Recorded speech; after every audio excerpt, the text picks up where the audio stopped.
We met nearly 3 years ago. It was love at first sight. The moment we lay eyes on each other, we knew, I knew, this is it. This is the one. She knew it too. She knew the universe had intended for us to be with each other, as did I. I saw it in her cold blue eyes. They lit up, and icy fire burned in them. One thing led to another, and we were in each other's arms. It was nothing like I'd experienced before. The spark of passion kept us glued to one another. We couldn't keep our hands away from one another. Sparks flew, clothes flew, bodily fluids spilled all over. It was the best sex I had ever had. I didn't even know her name. I didn't care. She didn't care either. It was as if we were solely interested in fucking the life out of one another. We didn't exchange names until the 7th night of rabid copulation. Mara, her name is Mara. This was just the beginning. We met every night, and only at night. She came over to my small apartment every single night. Right after sunset, her red dresses danced around her pale skin as she stood at the frame of my bedroom. She was enticingly beautiful and full of sexual charm. Her long dark hair flowed like black flames, swaying softly between her slender fingers. She always left in the morning, and I never bothered asking why. We hardly ever spoke with words. It was always moaning, sighs, cries, screams of pleasure mixed with pain, and even shrieks of ecstatic agony. Every night when she was with me, I felt invincible. I felt like a god among men. Whenever night gave way to morning and she left my bed, I felt drained, exhausted, sucked dry, completely spent. About a month after our initial interaction, I noticed something about myself.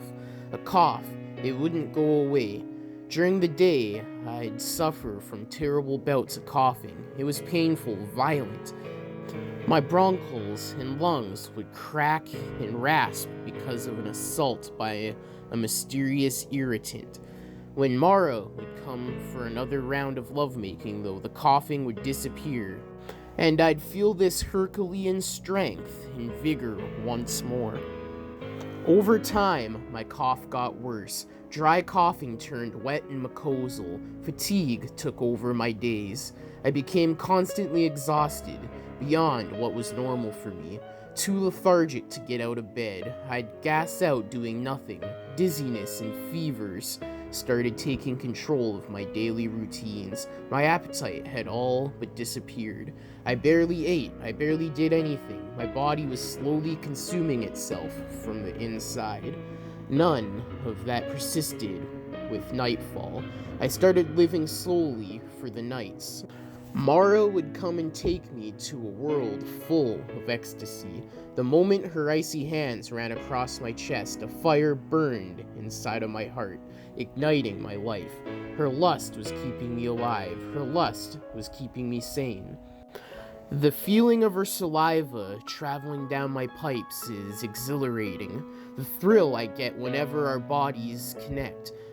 Merely seeing the radiance of that woman, that goddess of mine, was enough to induce a mental pleasure equal to an orgasm. The first time I coughed blood was right before nightfall, right before she showed up. A fire cruised across as she crawled on top of me, pinning me down.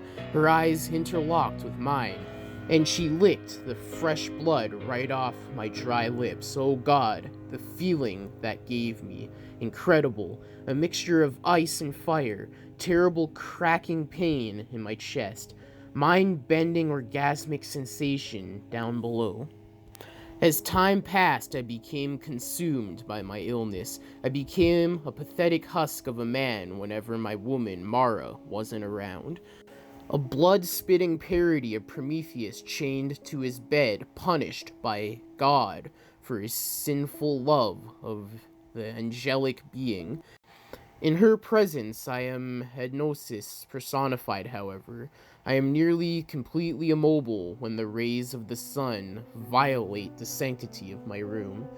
When the moonlight wrestles control from the sun, however, I feel alive again. As time passed, I felt myself shrivel down, shrink and dry out under the weight of Earth's gravity. Mara grew more and more radiant with each passing night. Her beauty is unmatched. She is perfection. Nowadays, I barely do anything. I can hardly get out of my bed. She takes control of everything. I just enjoy the experience. I can't do much. My body's too weak. I'm just glad she still wants me. I fear the end is near. I fear that I have died once underneath her. I saw the bright light. I heard angels singing. I felt myself rising out of my burning body. I felt the pain go away. Unearthly calm surrounded me. She pulled me back to this world.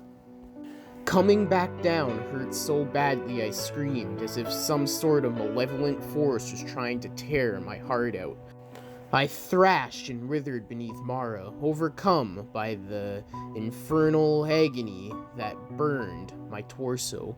Dust spilled out of my throat, and white-hot knives penetrated my lungs. For a moment, I couldn't see Mara. She wasn't there anymore. I was all alone. I was all alone in the cold, unforgiving darkness. There was nothing at all, just a moon and I.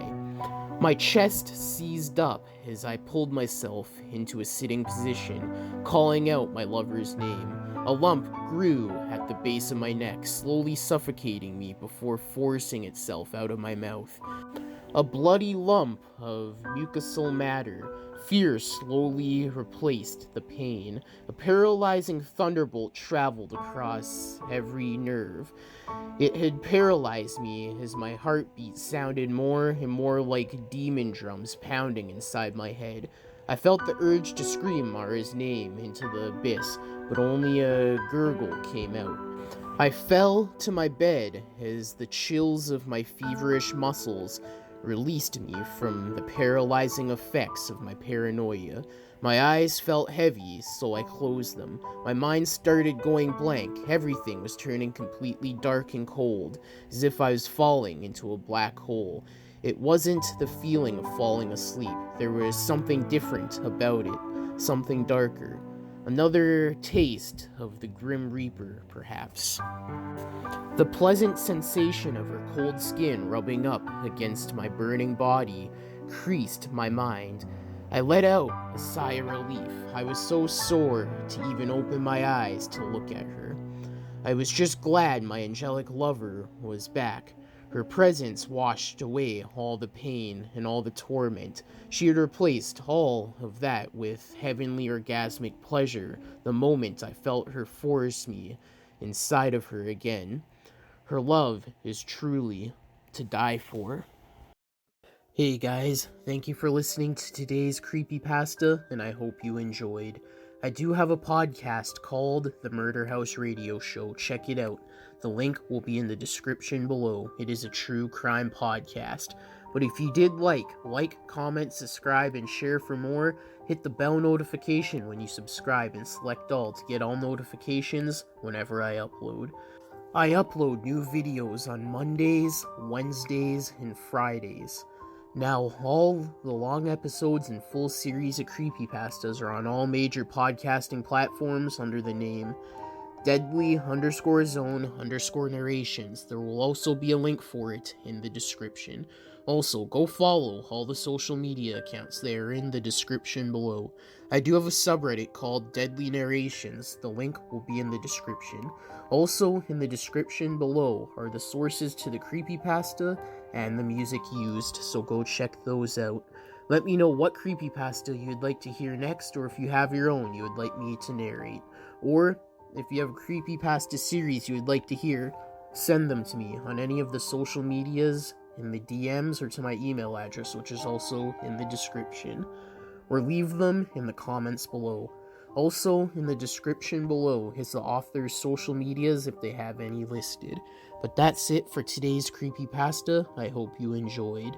Until next time, in the Deadly Zone, stay deadly and stay spooky.